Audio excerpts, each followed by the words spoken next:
Good morning, good afternoon, good evening. जय हिंद, वंदे मातरम, भारत माता की जय।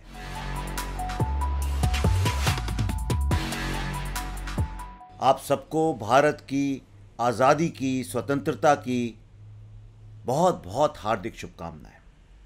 आज भारत को आज़ाद हुए 73 वर्ष हो गए। समझिए, एक पूरा युग गुजर गया है और एक नया युग शुरू होने जा रहा है। आप अगर किसी भी विश्व के किसी भी व्यक्ति से पूछें कि तुम्हारी जिंदगी में सबसे महत्वपूर्ण चीज क्या है, तो वो कहेगा आज़ादी। अगर मैं आपसे कहूं कि मैं आपको करोड़ों रुपए देता हूं, मैं आपको सोने का महल देता हूं, पर बदले में आपकी आज़ादी छीन लेता हूं, तो शायद आप तैयार ना हो। Freedom is the most important thing for a human being. Bharat की आज़ादी की कहानी बच्चा बच्चा जानता है, लेकिन आप किसी से भी पूछें तो वो ये कहेगा कि भारत की आज़ादी महात्मा गांधी के नॉन वायलेंट मूवमेंट के कारण मिली, और जिसमें क्विट इंडिया मूवमेंट या डिसोबीडियंस मूवमेंट समझ लीजिए, उसके कारण ब्रिटिश गवर्नमेंट बाध्य हो गई थी भारत को छोड़ने के लिए। ऐसा ही जानते हैं ना आप भी। पर क्या यह सत्य है? अगर मैं आपसे कहूं यह पूर्ण सत्य नहीं है, बल्कि अर्ध सत्य है, या कहा जाए तो यह एक तरह का कांग्रेस का प्रोपेगेंडा है, तो आप क्या कहेंगे? आपको लगेगा जैसे मैं एक कोई कॉन्स्पिरेसी थ्योरी सा बना रहा हूं, क्योंकि जो चीज़ हम बचपन से सुनते आए हैं, पढ़ते आए हैं, बड़े बूढ़ों से सुनी है, किताबों में पढ़ी है, भाषणों में सुनी है, फिल्मों में देखी है, उसको कोई ये बोल के ध्वस्त कर दे कि ये असली कारण नहीं था, असली कारण कुछ और था, तो मन परेशान हो जाता है और मानने के लिए तैयार नहीं होता। ऐसा ही मेरे साथ हुआ था, और इसीलिए मैं चाहता हूँ आज आपके साथ अपनी आज़ादी की जो कहानी है उसका पूर्ण सत्य आपको बताया जाए। दोस्तों, 26 दिसंबर 1965 की शाम को भारत के एक महान कलाकार श्री उत्पल दत्त, जिनने 200 से भी ज्यादा फिल्में देखी हैं और कुछ ने तो आपको इतना हंसाया होगा जैसे गोलमाल, तो 26 दिसंबर 1965 को उनको वेस्ट बंगाल की कांग्रेस सरकार ने गिरफ्तार कर लिया था। क्यों किया था गिरफ्तार? गिरफ्तार इसलिए किया था कि उन्होंने एक किल्लोल नाम का प्ले किया था, ड्रामा। तो ऐसा क्या था उस ड्रामा में जो कांग्रेस सरकार चाहती नहीं थी कि लोगों को पता चले? एक्चुअली यह ड्रामा आधारित था भारत की आजादी के असली कारण पे। जी हां दोस्तों, 1946 में वर्ल्ड वॉर II के बाद ब्रिटिश सरकार की माली हालत बहुत खराब हो गई थी, और ब्रिटिश सरकार की क्यों, डच गवर्नमेंट की भी, फ्रेंच गवर्नमेंट की, जो हमारे यहाँ छोटे छोटे कॉलोनीज पे रूल करते थे, उनके पास ज़्यादा पैसे बचे नहीं थे। और उसी वक्त भारत के लगभग 2-2.5 लाख सैनिक वर्ल्ड वॉर में लड़ाई लड़के युद्ध में तप के भारत वापस आए थे, और वहां सिर्फ भारत में 40,000 ब्रिटिश सोल्जर्स थे। अब सोचिए, ऐसे में अगर 2.5 लाख भारतीय आजादी के से प्रेरित होकर, सुभाष चंद्र बोस के आजादी के नारे से प्रेरित होकर अगर बगावत पे उतर आए, तो ये 40,000 लोग उनको रोक नहीं सकते थे। खास तौर पे जब ब्रिटिश गवर्नमेंट के पास इतने पैसे ही नहीं थे कि भी और सोल्जर्स वहां से शिप में भेज सकें। और ऐसे में वही हुआ जिसका ब्रिटिश गवर्नमेंट को डर था। जी हां, भारत रॉयल एयरफोर्स ने एक म्यूटिनी की शुरुआत की, जो इतनी बढ़ी कि रॉयल नेवी में म्यूटिनी हो गई, और वो इतनी फैली कि भारतीय पुलिस, आईसीएस सर्विस में शामिल लोग भी उसमें जुड़ते गए, और भारत में बंबई जैसे शहरों में लोग सड़क पे उतर आए और ब्रिटिश लोगों को जबरदस्ती जय हिंद के नारे और भारतीय शिप्स के ऊपर भारतीय तिरंगा फहराने लगा, और ब्रिटिश सरकार को घुटने टेकने पड़े। लेकिन मैं इस कहानी को आपको डिटेल में अभी बताऊंगा, उसके पहले मैं आपको बताना चाहता हूं कि ब्रिटिश गवर्नमेंट क्या कहती है। हमारे प्रधानमंत्रियों ने, नेताओं ने आपको जो भी कहानी सुनाई हो किसी भी कारणवश, लेकिन वो सरकार जिसने भारत को छोड़ा, 200 वर्ष के संघर्ष के बाद उनके प्रधानमंत्री क्या कहते हैं। दोस्तों, वेस्ट बंगाल हाई कोर्ट के चीफ जस्टिस थे जस्टिस पीबी चक्रवर्ती, जो कि उस वक्त वेस्ट बंगाल के गवर्नर भी थे। ऐसे में सर लॉर्ड क्लीमेंट एटली, जो कि ब्रिटेन के प्रधानमंत्री थे, जिन्होंने भारत की आज़ादी का डिक्लेरेशन साइन किया था, वो जब वहाँ आए हुए थे तो उनके बीच में जो वार्तालाप हुआ, इसको पीबी चक्रवर्ती जी ने एक लेटर लिख कर रिकॉर्ड किया है, जो श्री महान हिस्टोरियन आरसी मजूमदार की बुक में भी लिखा हुआ है और दुनिया के तमाम हिस्टोरियंस ने इसको रिकॉर्ड किया है। मैं आपको बताता हूं पीबी चक्रवर्ती का क्या वार्तालाप था, क्या डायलॉग था ब्रिटेन के प्राइम मिनिस्टर के साथ। जब उन्होंने लॉर्ड क्लीमेंट एटली से पूछा what was the extent of Gandhi's influence, extent मतलब किस हद तक गांधी जी का इन्फ्लुएंस था upon the British decision to quit India, मतलब किस हद तक गांधी जी के इन्फ्लुएंस से ब्रिटेन ने भारत को छोड़ा। इसके जवाब में मुस्कराते हुए प्राइम मिनिस्टर लॉर्ड क्लेमेंट एटली ने कहा MINIMAL, मतलब मिनिमल, मतलब बहुत कम, लगभग ना के बराबर। इसके बाद चक्रवर्ती जी ने उनसे फिर पूछा, he said, so then why did you had to leave if the Quit India movement of 1942 had subsided and nothing major happened in the mainstream politics? Then why did the British have to leave so suddenly in 1947? इसके जवाब में prime minister एटली ने कहा, erosion of loyalty to the British crown among the Indian army and navy personnel, especially the sepoys, as a result of the military activities of Netaji Subhash Chandra Bose. दोस्तों, ये था असली कारण जिसको खुद ब्रिटेन के प्राइम मिनिस्टर बयान करते हैं कि सुभाष चंद्र बोस से प्रेरित होकर जो मिलिट्री, नेवी और एयरफोर्स में भारतीय सोल्जर्स थे, उन लोगों ने ब्रिटिश गवर्नमेंट के ऑर्डर्स को मानने से मना कर दिया था और जो परिस्थिति उत्पन्न हुई थी उसमें ब्रिटिश गवर्नमेंट के लिए असंभव हो गया था भारत पर रूल करना, इसलिए उनको यहाँ से छोड़ के जाना पड़ा। अफसोस की बात यह है कि ये सत्य भारत के इतिहासकारों ने कांग्रेस की सत्ता, कांग्रेस के प्राइम मिनिस्टर्स, कांग्रेस की लीडरशिप के आगे घुटने टेक दिए और वही लिखा जो कांग्रेस पार्टी चाहती थी, क्योंकि कांग्रेस पार्टी पूरे विश्व में ये लोगों को मनवाना चाहती थी कि भारत नॉन वायलेंस और quit India movement Gandhi ji के नेतृत्व में इस कारण से आज़ाद हुआ, जबकि ये पूरी तरह से सत्य नहीं है, बल्कि कहा जाए अगर ये सत्य माना जाए तो ये एक झूठ है। तो आइए अब मैं आपको बताता हूं कि पूर्ण सत्य क्या है, क्या थी रॉयल नेवल म्यूटिनी और किस तरह से भारत के सोल्जर्स ने, सिपाहीज ने अपनी बहादुरी से श्री नेताजी सुभाष चंद्र बोस से प्रेरित होकर भारत की आज़ादी के लिए एक वीरता की कहानी हमारे लिए अमर कर दी। आइए सुनते हैं। मैं इसके पहले आपको रॉयल नेवल म्यूटनी के बारे में बताऊं, मैं आपको बताना चाहता हूं भारत के महान इतिहासकार श्री रमेश चंद्र मजूमदार, आरसी मजूमदार ने अपनी किताब में भारत की आज़ादी का असली कारण क्या था उसको कैसे लिखा है। और ये आपके लिए जानना ज़रूरी है क्योंकि आपके बच्चों को और आने वाली जनरेशन को जानना ज़रूरी है। श्री आरसी मजूमदार ने लिखा है, there is however no basis for the claim that the civil disobedience movement directly led to independence.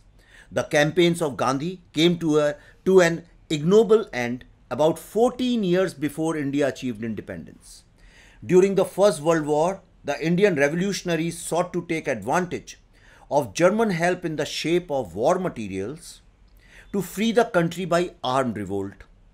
But the attempt did not succeed.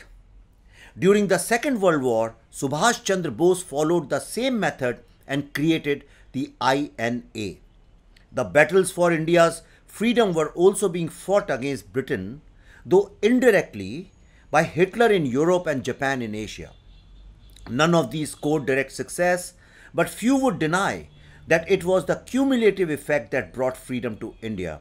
In particular, the revelations made by the INA trial, मैं आपको अभी INA trial के बारे में बहुत जल्दी बताऊंगा, and the reaction it produced in India made it quite plain to the British, already exhausted by the war, that they could no longer depend upon the loyalty of the sepoys, मतलब सिपाही जिसको हम बोलते हैं, low ranking Indian soldiers under British command, for maintaining their authority in India. मैं फिर से आपको बताता हूँ, that British, already exhausted by the war, could no longer depend upon the loyalty of the sepoys, Indian sepoys, for maintaining their authority in India. This had probably the greatest influence upon their final decision to quit India. Without loyal sepoys, it was quite impossible for British to rule in India, because it could not have brought enough Englishmen to India to quell any nationalist movement.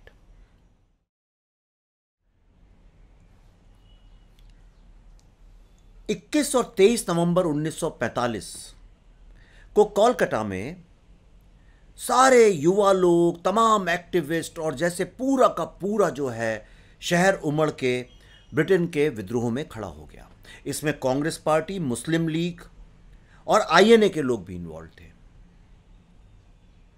गोलियां चली, 200 लोगों को गोलियां लगीं, जिनमें से 33 लोग मर गए।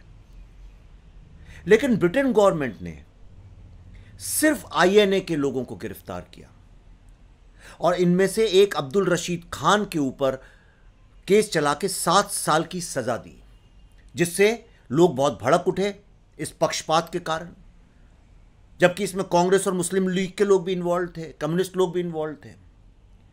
तो अब्दुल रशीद खान को जो 7 साल की सजा मिली, इसको लेके फिर एक बार कोलकाता में और पूरे देश में लोग उमड़ के बाहर आ गए। फिर से गोलियां चली, 400 लोगों को गोलियां लगीं और 100 लोग मारे गए।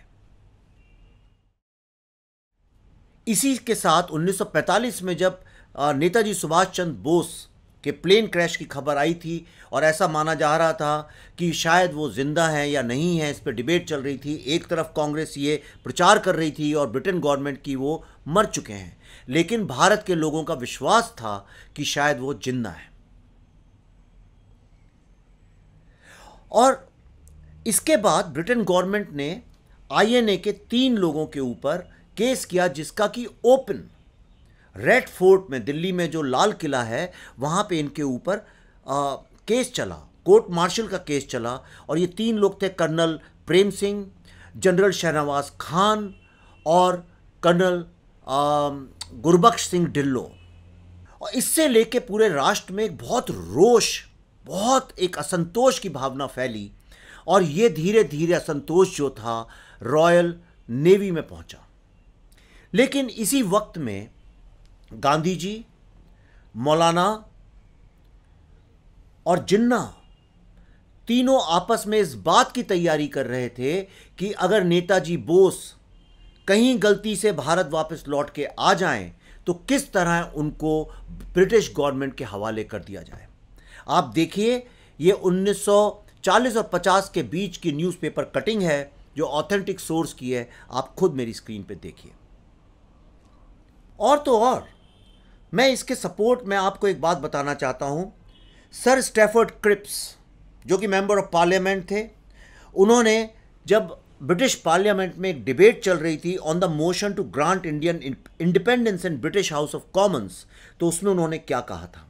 उन्होंने कहा था, the Indian army in India is not obeying the British officers, we have recruited our workers for the war, they have been demobilized after the war, they are required to repair the factories damaged by Hitler's bombers.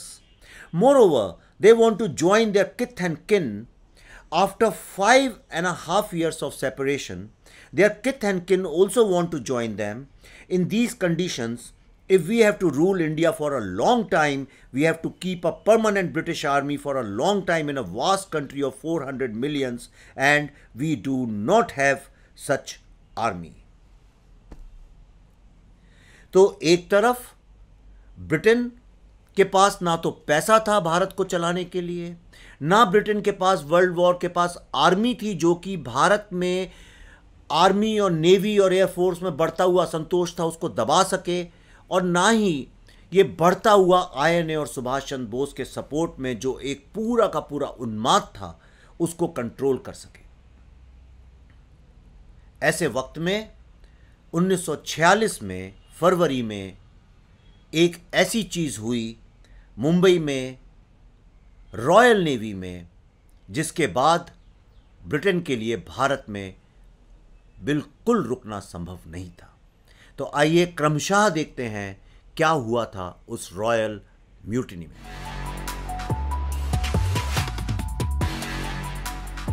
मैं आपको बताता हूं, देखिए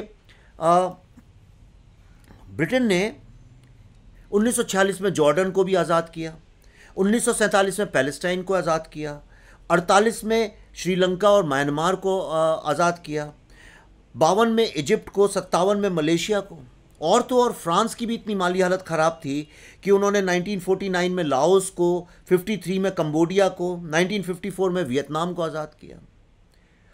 Netherlands, जिसको Holland के नाम से जानते थे, उसकी भी हालत लड़ाई में लड़के वर्ल्ड विश्व युद्ध में इतनी खस्ता हो गई थी कि डच ईस्ट इंडीज़, इंडोनेशिया, ये सब उनने 1949 में इनको आज़ाद किया।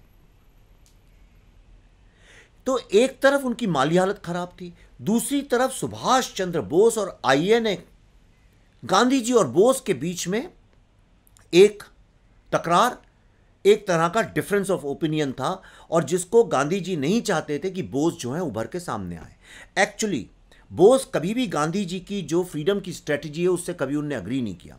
बोस की, नेताजी सुभाष चंद्र बोस की खुद की किताब द इंडियन स्ट्रगल में, जो कि उनकी जब पहली मीटिंग गांधी के साथ हुई थी 1921 में, उसके बारे में जो उन्होंने लिखा है मैं आपको पढ़ के बताता हूँ। I begin to heap question upon question, the reply to the first question satisfied me. ये गांधी जी से जो बात कर रहे हैं उसके बारे में कह रहे हैं। His reply to the second question was disappointing, and his reply to the third question was no better. My reason told me clearly that there was a deplorable lack of clarity in the plan which the Mahatma had formulated, and that he himself had no clear idea of the successive stages of the campaign which would bring India to her cherished goal of freedom. दोस्तों, आप सब जानते होंगे सन 1938 में, 1938 में सुभाष चंद्र बोस भारतीय कांग्रेस के president बने थे, और तब उन्होंने एक रेजोल्यूशन पास करवाया था कांग्रेस में, which was about the disobedience movement, मतलब सत्याग्रह। और उनने ये कहा था कि 6 महीने के अंदर अंदर ब्रिटिश सरकार को भारत छोड़ के जाने के लिए हमको एक अल्टीमेटम देना चाहिए, और ये डू और डाई रेजोल्यूशन था। और इससे इतना उत्साह बढ़ा कि एक बार फिर बोस ने अगले साल कांग्रेस की प्रेसिडेंटशिप के लिए खड़े होने का निश्चय किया, जिसको लेके गांधी जी तैयार नहीं हुए। ये अलग बात है, गांधी जी ने ये बोला कि 2 बार एक प्रेसिडेंट नहीं बनना चाहिए, जबकि ये बात अलग है कि इमीडिएटली उसके पहले श्री जवाहरलाल नेहरू 2 बार 2 टर्म्स कांग्रेस के प्रेसिडेंट रह चुके थे। बोस के अगेंस्ट सीतारामैया जी को खड़ा किया गया, और गांधी जी सीतारामैया जी को सपोर्ट करने लगे। लेकिन बोस के इस डिसओबीडियंस मूवमेंट को लेके इतना उनको सपोर्ट मिला कि वो फिर से जीत गए। जब वो जीत गए और सीतारामैया हार गए, तो गांधी जी ने पब्लिकली बोला कि सीतारामैया की हार मेरी हार है।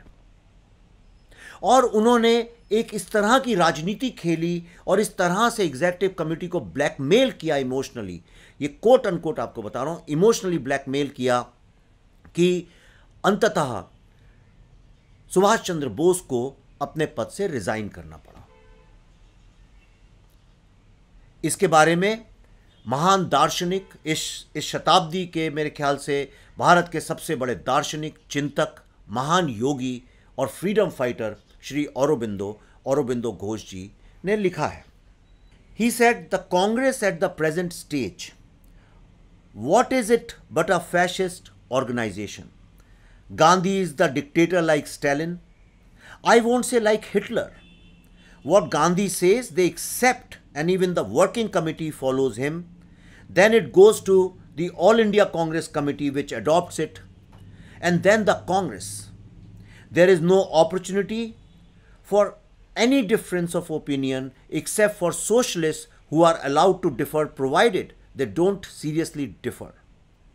Whatever resolutions they pass are obligatory on all the provinces, whether the resolutions suit the provinces or not. There is no room for any other independent opinion.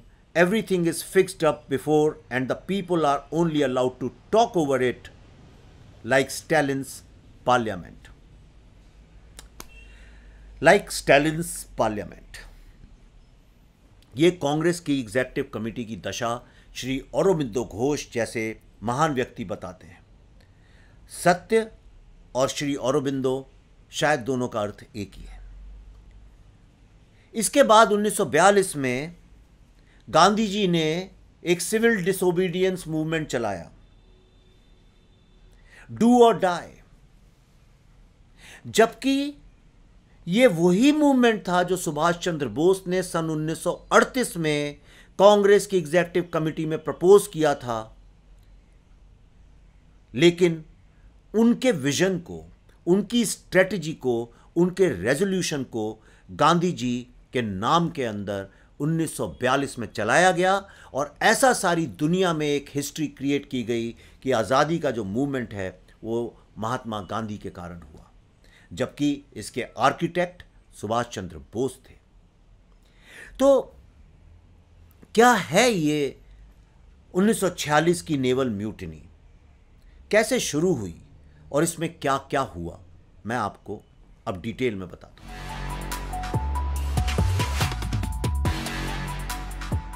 बात जनवरी 1946 की है। रॉयल एयरफोर्स, उसमें एक म्यूटनी हुई जिसके बारे में उस वक्त के वाइसरॉय लॉर्ड वॉवेल ने बोला है, the actions of the British airman had influenced both the Royal Indian Air Force and Royal Indian naval mutinies. He said, I am afraid that the example of the Royal Air Force who got away with what was really a mutiny has some responsibility for the present situation. इसी वक्त में खबरें INA का जो लोगों का trial हुआ था रेड फोर्ट में, वो पूरे देश में फैल गया था और उसको लेके काफ़ी विद्रोह और असंतोष था। इसके अलावा सीज ऑफ इम्फाल और बर्मा में जिस शौर्य और जिस वीरता के साथ आईएनए के सोल्जर्स ने लड़ाई लड़ी थी, उसको लेके भी लोगों में काफ़ी एक उत्साह और उन्माद सा था। 16 जनवरी 1946 को शाम के 4 बजे 67 सेलर्स जो वेरियस ब्रांचेस के थे, ये लोग फोर्ट बम्बई में कासल बैरक में पहुंचे और यहाँ पे HMIS अकबर में इन लोगों ने अपने सीनियर्स लोगों से शिकायत की किस तरह से इन लोगों को खाना जो है कैंटीन में बहुत ही ज़्यादा ख़राब मिल रहा है और इनको सुविधाएं नहीं मिल रही हैं। और ये सत्य था, क्योंकि ब्रिटेन की हालत इतनी ज़्यादा इकोनॉमिकली ख़राब थी कि वो लोगों को ढंग का खाना तक नहीं दे पा रहे थे। इसको लेके काफ़ी असंतोष था और ये लोग सुभाष चंद्र बोस और आईएनए से काफ़ी प्रेरित भी थे और इन लोगों ने संकल्प ले लिया था कि अब इधर या उधर। इनकी बात जब नहीं मानी गई, जब इनको कोई तवज्जो नहीं दी गई, तब इन लोगों ने एक विद्रोह शुरू किया 18 फरवरी को। 18 फरवरी 1946 को विद्रोह म्यूटिनी शुरू हुई और 19 की तारीख को एक नेवल सेंट्रल स्ट्राइक कमेटी का गठन किया गया, जिसमें प्रेसिडेंट बनाया गया सिग्नलमैन MS खान को और वाइस प्रेसिडेंट बने टेलीग्राफिस्ट मदन सिंह जी। इन दोनों लोगों के नेतृत्व में चालू हुई द रॉयल नेवल म्यूटिनी। यह आग ऐसी भड़की कि देखते देखते ये एक तरफ वैजाग, कोचीन और कराची के एयरपोर्ट्स तक पहुंच गई। इसके बारे में ब्रिटेन के हिस्टोरिकल रिकॉर्ड्स में लिखा गया है that in Karachi revolt broke out on board the Royal Indian navy ship HMIS Hindustan of Monera island and slowly it reached HMIS बहादुर. ये इतनी ज़्यादा रॉयल म्यूटनी फैली कि धीरे धीरे हज़ारों से ज़्यादा जो सेलर्स थे वो बम्बई में फ्लोरा फाउंटेन में फैल गए, और जो पोस्टमैन जो मेल लेके जाते थे रॉयल मेल, उनने उन लोगों की उनको रोका, उनकी मेल लूटी और जला दी। इसके अलावा उन लोगों ने, जो ब्रिटिश लोग थे, उन लोगों को गाड़ियों से पकड़ पकड़ के उतारा, उनसे जय हिंद के नारे लगवाए। और सिर्फ इतना ही नहीं, ताजमहल होटल, यॉट क्लब जो बंबई में काफ़ी फेमस जगह है और जो अब डीएन रोड के नाम से जानी जाती है, जिसका नाम पहले हॉर्नबाई रोड था, इन सब जगहों में सैनिक अपनी अपनी बंदूकें लेकर तैनात हो गए एक विद्रोह म्यूटिनी के चलते। इन लोगों ने बलाईचंद दत्ता, जिसको कि पहले रॉयल नेवी ने गिरफ्तार कर लिया था, उनको आज़ाद भी करवा दिया। और बुचर आइलैंड में, जहाँ पे मुंबई बॉम्बे प्रेसिडेंसी जब होती थी, उसमें जो बुचर आइलैंड था, जहाँ पे कि ब्रिटिश नेवी का सारा एम्यूनिशन स्टोर था, उसको भी अपने कब्जे में कर लिया। इससे प्रेरित होके रॉयल एयरफोर्स में जो हमारे सैनिक थे, करीब 1000 लोग अपने अपने प्लेन लेके उड़े, और एक तरह से देखा जाए तो उनने भी पूरा विद्रोह खड़ा कर दिया। ब्रिटेन के पास कोई ऑप्शन नहीं था। ऐसा लगने लगा था कि ब्रिटिश आर्मी जो है, नेवी जो है, एयरफोर्स जो है, उसने अपने घुटने टेक दिए हैं, क्योंकि ये म्यूटिनी अब एयरफोर्स और इंडियन आर्मी में भी फैल चुकी थी। इसके चलते ब्रिटेन को श्रीलंका से जो उनके कैनेडियन और ऑस्ट्रेलियन डिस्ट्रॉयर्स थे वो बुलाने पड़े, और ये गेटवे ऑफ इंडिया मुंबई में तैनात किए गए। उधर कराची में डिस्ट्रॉयर्स ने हमला बोला, HMIS हिंदुस्तान के ऊपर रात भर गोलीबारी चलती रही, हमारे जवानों ने डट के मुकाबला किया, 7 मारे गए, एक ऑफिसर भी मारा गया। लेकिन जब जीत, भारत की आज़ादी, देखिए ऐसा माना जाता है कि अगर जब दो देशों के बीच में एक युद्ध चल रहा है और दूसरे देश की जो आर्मी और नेवी एयरफोर्स अगर घुटने टेक दे तो जीत दूसरे देश की होती है। यहाँ पे भारत को जीत पूरी तरह से मिल गई थी, लेकिन ऐसे में महात्मा गांधी ने इसके खिलाफ विद्रोह किया। उन्होंने बोला ये जो म्यूटनी है, जो भारत के सिपाही ब्रिटेन के अगेंस्ट कर रहे हैं, ये सही नहीं है, ये गलत है। His statement on 3rd March 1946 criticized the strikers for revolting without the call of a prepared revolutionary party and without the guidance and intervention of political leaders of their choice. He further criticized the local Indian National Congress leader Aruna Asaf Ali, who was one of the few prominent political leaders of the time to offer support for the mutineers, stating that she would rather unite Hindus and Muslims on the barricades than on the constitutional front. इसके बारे में historians लिखते हैं that Gandhi's criticism also belies the submission to the looming reality of partition of India, having stated if the union at the barricade is honest, then there must be union also at the constitutional front. इसका विद्रोह मुस्लिम league के जिन्ना ने भी किया। इसका विद्रोह कांग्रेस के लगभग हर नेता ने किया।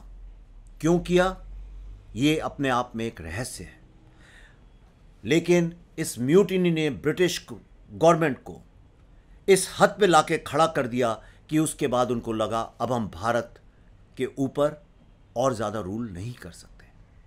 लेकिन कांग्रेस ने एक इस तरह की प्रोपेगेंडा किया कि ये जो आज़ादी मिली है, इसमें सुभाष चंद्र बोस का कोई रोल नहीं था। म्यूटिनी, ये रॉयल नेवल म्यूटिनी की बात तो कोई जानता तक नहीं है, क्योंकि किसी को ये इतिहास में पढ़ाया ही नहीं जाता। इसके बारे में कोई मीडिया लिखता ही नहीं, इसके बारे में कोई इंटेलेक्चुअल बात करता ही नहीं। और ये भी सही है कि उस वक्त अकेली एक जो पार्टी थी जिसने इनको सपोर्ट किया, वो थी कम्युनिस्ट पार्टी।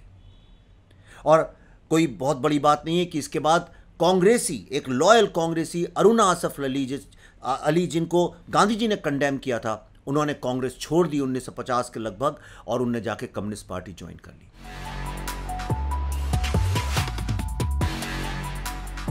दोस्तों, ये जो म्यूटिनी थी, ये सिर्फ भारत को आज़ादी ही नहीं दिला रही थी, बल्कि चूंकि इसमें हिंदू, मुस्लिम, सिख सब एक जोश और एकता के साथ इन्वॉल्व थे, विद्वानों का ऐसा मानना है कि ये भारत के पार्टीशन को भी रोक सकती थी।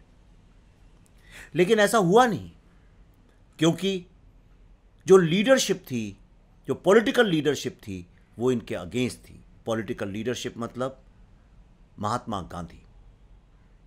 आज कई वर्षों के बाद इसको पूरी तरह से इज्जत दी गई और जो रॉयल इंडियन नेवल रिवोल्ट था, इसको नेवल अपराइजिंग का नाम दिया गया और इसके ऑनर में मुंबई में ताज वेलिंगटन के सामने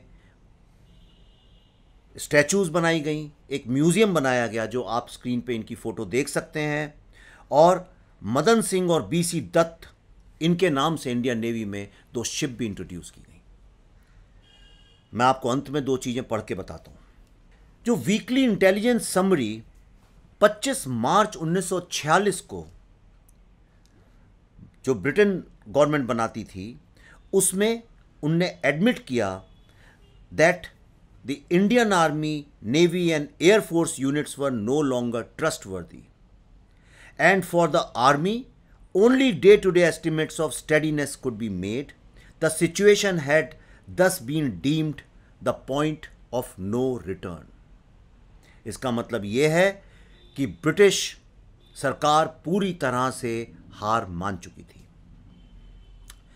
1967 में, 1967 में, during a seminar discussion marking the 20th anniversary of independence, it was revealed by the British High Commissioner in India, जिनका नाम था जॉन फ्रीमैन, और उन्होंने कहा, quote unquote, that the mutiny of 1946 had raised the fear of another large-scale mutiny along the lines of the Indian Rebellion of 1857.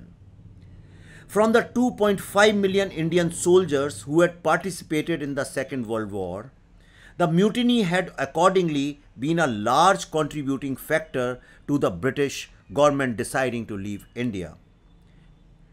He said, John Freeman, High Commissioner of Britain in India, that the British were petrified of a repeat of the 1857 mutiny. Since this time they feared they would be slaughtered to the last man.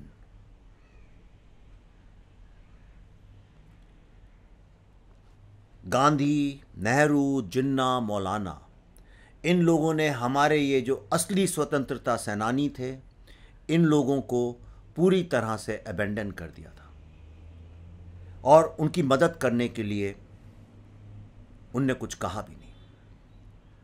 मैं आपको James L राज की किताब है making and unmaking of British India, उससे एक quote पढ़ के सुनाना चाहता हूँ। Quote unquote, these people, the so-called mainstream politicians, spearheaded by Gandhi, were interested in only their hold of their masses. To see themselves being upstaged by a bunch of young upstarts with romantic patriotism in their eyes was unnerving. Show of fake constitutional process and principles was a good way to brush them aside despite all they had been able to do. In midst of one of the most unprecedented religious tension in the subcontinent, this rebellion and its genesis was a godsend to reinforce religious and class harmony, which was forged instantly without any mechanization. Yet it was squandered, probably deliberately, by all those who promised us peace and harmony. कहते हैं इतिहास वो लोग लिखते हैं जो जीतते हैं जिनके पास सत्ता होती है। भारत का इतिहास वक्त वक्त पे गलत लिखा गया। यही कारण है आज भारत में भारत की नई जनरेशन को भारत की महानता, भारत के गौरव के बारे में कुछ नहीं पता। जिस पार्टी ने रूल किया, जिस राजा ने रूल किया, उसने अपने हिसाब से टेढ़ी मेढ़ी हिस्ट्री बता दी। आम आदमी को हर समय एक डिफीटिज्म के मोड में रखा और यही कारण है आज़ादी के 70 साल बाद तक भारत के युवाओं को इस बात का गौरव भी नहीं था कि वो चाहें तो भारत की तकदीर और अपनी स्वयं की तकदीर बदल सकते हैं।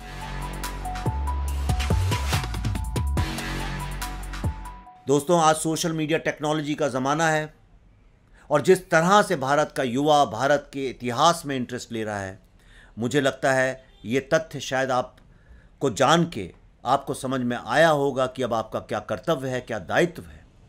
आइए भारत की एक नई और करेक्ट हिस्ट्री लिखने की कोशिश करें और ना ही सिर्फ पुराने इतिहास को सुधारने की कोशिश करें, बल्कि आज ये 73वें भारत के स्वतंत्रता दिवस पे प्रण लें कि हम ऐसा एक भविष्य का निर्माण करें, एक ऐसे नए भारत का पुनर्निर्माण करें कि आने वाला इतिहास कई आने वाली जनरेशन्स को गौरवान्वित महसूस करे और वो लोग भारत को एक विश्व गुरु बनाने के लिए अपने तन मन धन से इस राष्ट्र, इस पावन भूमि की सेवा करें।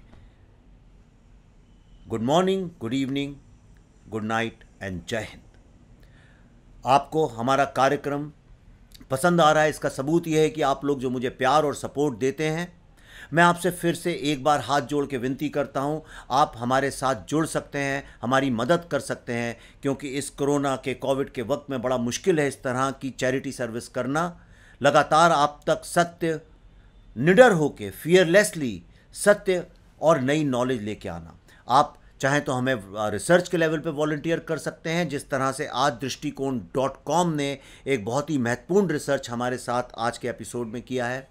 आप चाहें तो हमारे वॉलंटियर बन सकते हैं आई एम बुद्धा के, और सबसे बड़ी आपकी हम पे कृपा होगी अगर आप हमको जो चाहें, जो आपकी श्रद्धा हो, फंड दे सकें, डोनेट कर सकें इस एड्रेस पे। मैं उम्मीद करता हूं हम सब भारत के पुनर्निर्माण में एक बार फिर कंधे से कंधा मिलाकर साथ में काम करेंगे एक दूसरे के सहयोग के लिए। तब तक के लिए बहुत बहुत धन्यवाद। नमस्कार, जय हिंद।